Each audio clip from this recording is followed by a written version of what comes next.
Dans la présente vidéo, nous allons établir la différence entre les axes hélicoïdaux 3,1 et 3,2. Comme nous l'avons vu précédemment dans le cas de l'axe 3,1, l'image de la position x, y, z par l'axe 3,1 parallèle à OZ s'obtient en faisant une rotation de cette position d'un angle de 120 degrés, à savoir 2π/3, autour de l'axe OZ, suivi d'une translation de c/3 parallèlement à OZ. La position obtenue a pour coordonnées y bar x moins y, z plus 1/3. L'image de cette position sera obtenue également en effectuant une rotation de 2π/3 autour de l'axe OZ, suivi comme tout à l'heure d'une translation parallèlement à OZ de c/3. La position image obtenue a pour coordonnées alors y moins x, x bar, z plus 2/3. Et si on applique de nouveau à cette position une rotation de 2π/3 suivie d'une translation parallèlement à l'axe OZ de c/3, on obtient la position de coordonnées x, y, z plus 1. Cette position se trouve exactement au-dessus de la position de départ x, y, z, et les deux positions sont séparées de la distance c, qui est le troisième paramètre de la maille. Par voie de conséquence, la position x, y, z plus 1 et x, y, z sont équivalentes, et de ce fait, la recherche des positions équivalentes à la position x, y, z s'arrête une fois qu'on est arrivé à x, y, z plus 1. En conclusion donc, d'après cette figure, on voit clairement que l'image la plus proche de x, y, z suivant la direction croissante de OZ n'est autre que la position 2 de coordonnées y bar x moins y, z plus 1/3, et qui était donc obtenue en faisant tourner la position x, y, z dans le sens trigonométrique direct d'un angle de 120 degrés suivi d'une translation de 1/3 suivant c.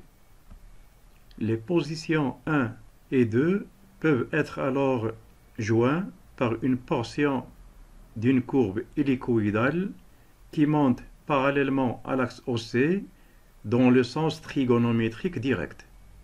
Et en continuant de monter sur cette courbe hélicoïdale droite joignant les positions 1 et 2, on voit clairement qu'elle va passer successivement par la position se trouvant à z plus 2/3 et à celle se trouvant à z plus 1. La forme de cette courbe peut être assimilée à des escaliers d'un immeuble qu'on prend en tournant à gauche pour accéder aux différents étages. En cristallographie, la représentation de l'axe 3,1 se fait par ce symbole. Dans l'orientation des petits traits qu'on trouve sur les sommets, indique que le sens de déplacement suivant l'axe se fait dans le sens trigonométrique direct, à savoir le sens de droite vers la gauche. Pour ces raisons, l'axe hélicoïdal 3,1 est appelé axe hélicoïdal direct.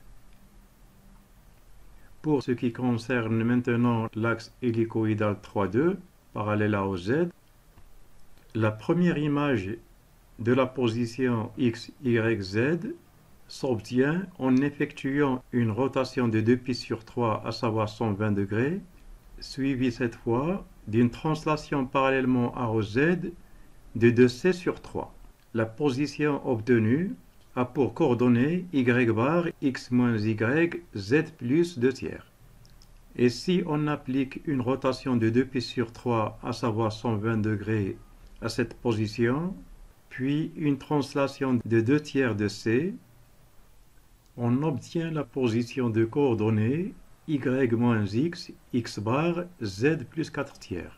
Comme la troisième coordonnée de cette position est z plus 4/3, à savoir z plus 1 plus 1/3, c'est que cette position se trouve au-dessus de la maille de référence d'une distance égale à 1/3 de c.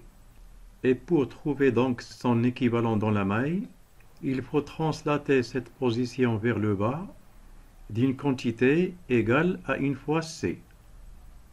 Et de point de vue coordonné, ça revient à retrancher 1 à la coordonnée z plus 4/3.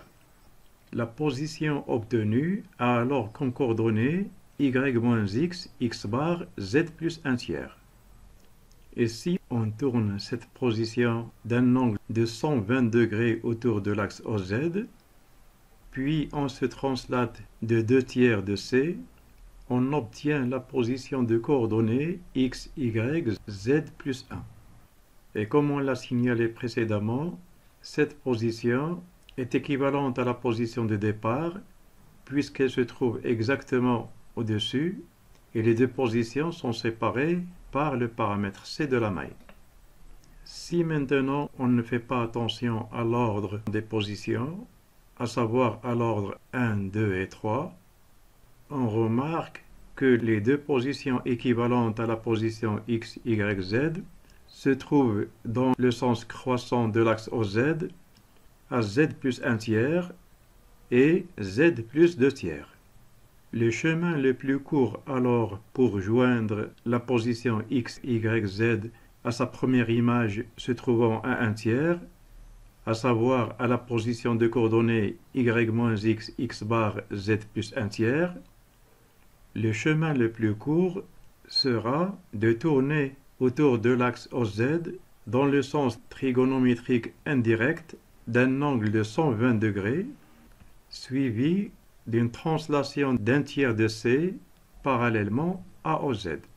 De la même façon, l'accès à la deuxième image va s'effectuer en tournant toujours dans le sens trigonométrique indirect d'un angle de 120 degrés, suivi d'une translation de 1/3 de c parallèlement à OZ. La position obtenue est la position de coordonnées y bar x moins y z plus 2/3. Et si on applique à cette position encore une rotation de 2π/3, puis une translation de 1/3 de c parallèlement à OZ, on obtient la position de coordonnées x, y, z plus 1, qui est la position équivalente à la position de départ x, y, z. Selon les nouvelles opérations qu'on vient d'effectuer, la position initiale x, y, z et sa première image se trouvant à z plus 1/3 se trouve sur une portion de courbe hélicoïdale obtenue en tournant autour de l'axe OZ dans le sens trigonométrique indirect, qui est le sens des aiguilles d'une montre. Et si on poursuit le tracé de cette courbe, on voit bien qu'elle va passer successivement par la position de coordonnées y bar x moins y z plus 2/3, puis par la position x, y, z plus 1. La courbe hélicoïdale qu'on vient d'obtenir et joignant la position x, y, z et ses images par l'axe 3,2 dans le sens croissant de l'axe OZ, cette courbe peut être assimilée aux escaliers d'un immeuble dont l'accès aux étages se fait en tournant de gauche à droite.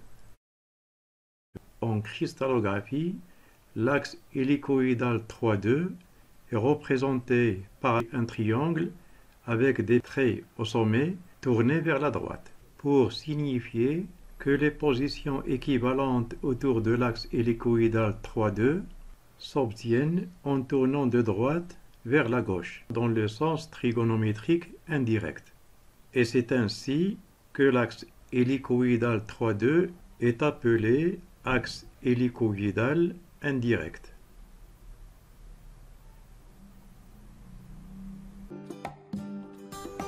J'espère que la présente vidéo vous a bien servi et à la prochaine.